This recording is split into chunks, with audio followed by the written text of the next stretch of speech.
Ciao ragazzi del Tune, Mr. Hansen from Gamma Ray. Welcome back in Italy. Thank you very much. So long, we missed you, we always love Gamma Ray. How does it feel to be back again in Italy? It's a real pleasure. It's really nice. I still remember the last show we did together with Halloween, and that was really cool here in Milano. And I'm just happy to be back. It's cool. Okay, we met in 2007. We were promoting Land of the Free Part 2. Now we have a brand new record. Can you tell us something more about that record right now?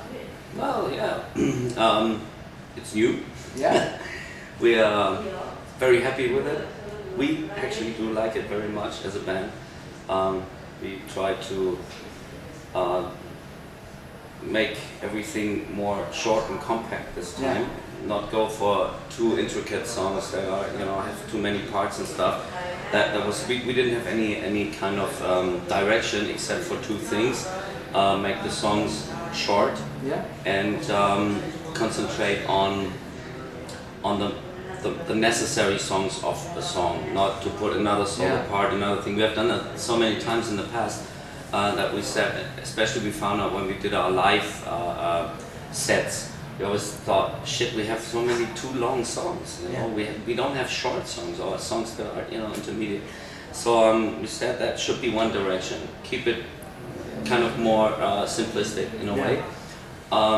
And we actually enjoy the result because it's kind of I think it's an album that is not like overwhelming you while listening to it. You can when it's over you can put it on again. That's what happened to me after the production was done when I had it in my car. I listened again and again, and normally before it was like when I had the album through, I had enough, and I think that's a good result in the end. Yeah, in my opinion, this is one of your best albums. Speaking about the sound straight to your face. Am I right? Yeah, that's absolutely yes. So that's what we wanted, something that is right. It was very direct. Really your objective to reach for this record. Absolutely. It was something planned to make. It was just a thing we agreed on while before we really got into songwriting. Everybody that we said that this is a directive we should try to follow. And of course, sometimes songs develop differently, but actually it happened that way as we wanted. And on this tour, are you planning something special about the set list? I think, well, special about maybe. So actually, we always have a hard time to put up a set list, and again we had this time. The special thing about this is that we have 5 or even 6 new songs on the set list, which is pretty unusual for us. Normally, or for any band, if you have a new album and you have made many albums, you might have 2 new songs and that's it. But because we like the album so much and like to play the songs so much, we said, fuck that, we're going to play more. We actually did, and of course we had to make a choice. We tried not to repeat ourselves too much compared to the last tour, so we skipped a lot of things that we had already played many times. Of course, you need some classics in the set, that's a must. Then what we wanted is some kind of surprises. Of course, there is no surprise anymore thanks to the internet. You play one show and then the surprise is gone, right? But still, from time to time, from show to show, because we have rehearsed more than we actually are playing in the regular set, we sometimes dig out something that nobody expects. But that depends on our mood and whatever happens on the show. So it always can happen that something is coming up that was not there on the last show. Okay. How do you ever think about play a world record recently? Maybe Land of the Free, 1 and 2, following one or the other? At the moment, no, there's no intention to do that. What we actually think about is like that's for the future, because everybody, and including us, enjoyed very much doing the Skeletons thing. We're thinking about doing a kind of part 2 of Skeletons in the Closet and playing a few shows with only songs that we have never or really rarely played. So the question now is, when are you doing this? Blimey, I don't know. I think first of all we have to finish the touring for this album, and then we can see where we are and actually go on planning doing things like that, or maybe go into a new production or whatever, I don't know.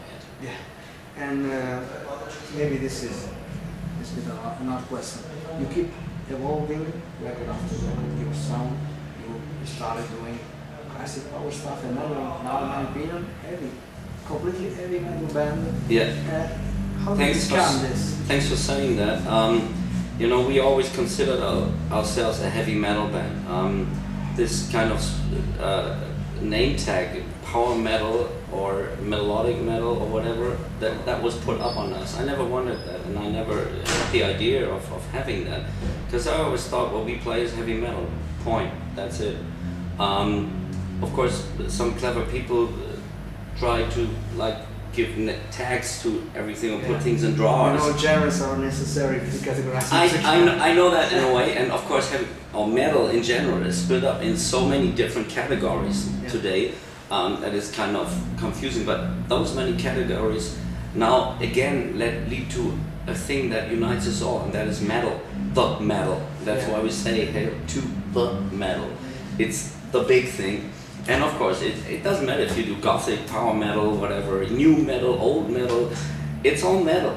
And we just, for us, because we come from the 80s, and that's where our basis is, that was heavy metal at those times, until it started to split up into black metal, death metal, whatever, you know?